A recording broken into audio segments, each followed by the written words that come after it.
지금부터는 지주사 투자에 대해서 설명을 드리겠습니다. 한화그룹을 예를 들어서 설명을 드릴 텐데요. 한화는 한국 한화그룹의 지주사로 국내 49개, 해외 103개의 계열사를 보유하고 있는 지주사입니다. 한화가 한국 화약에서 나와서 이제 한 화약 제조에서 시작을 해서 지금은 도소매, 보험, 건설업 등 다양한 사업을 하고 있는 지주사입니다. 올해 들어서 주가가 최근에 상승했음에도 불구하고 어느 정도 저평가되어 있는데 이 지주사를 평가하는 것에 대해서 설명드릴까 합니다. 지주사를 분석하기 위해서 재무제표를 보는데 재무제표를 보는 것은 다소 어려움이 있습니다. 지금 우리나라에서는 IFRS를 쓰고 있는데 연결 재무제표를 보면 보시는 바와 같이 자회사를 전부 100% 가지고 있는 것처럼 나오기 때문에 숫자가 정확하지 않고 또 이 숫자만 보고 판단하기 어려운 측면이 있습니다. 그러다 보니까 재무제표를 보시면은 일단 자본 자체 또 실제 지배주주의 자본이 큰 차이가 있고 또 매출액 영업이익은 전체 100% 기준으로 나오는 반면에 실제 이익은 마지막에 빼주는 식으로 나오기 때문에 이 연결 재무제표를 보면은 실제 회사가 어떤지 알기가 어려운 그러한 측면이 있습니다.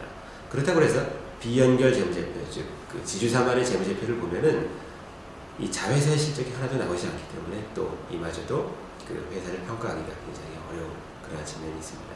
따라서 지주사를 평가하기 위해서는 다음이 한화의 이 그룹의 구성인데 하나케미칼, 하나생명, 한화건설 등 자회사를 가지고 있고 또 기타 작은 자회사들이 많이 있습니다.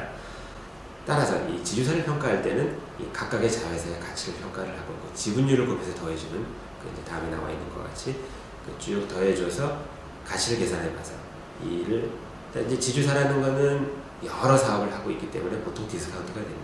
여기서 디스카운트를 좀 해서 시가총액과 비교하는 이러한 방법으로 회사를 평가하는 것이 지주사를 평가하는 방법이라고 생각을 합니다.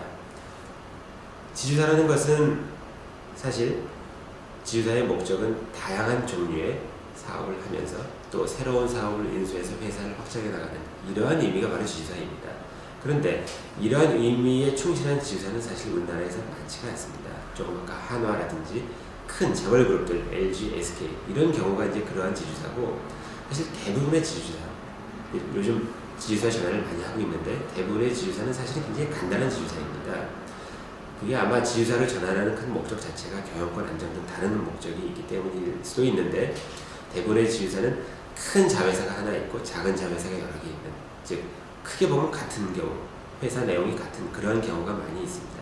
이러한 경우에는 사실은 주가가 같은 방향으로 움직여야 되는데 그 중에 한 예가 아모레퍼시픽입니다. 다음에 보시는 바와 같이 다음은 아모레퍼시픽과 아모레퍼시픽의 지주사인 아모레퍼시픽 그룹의 얘기입니다.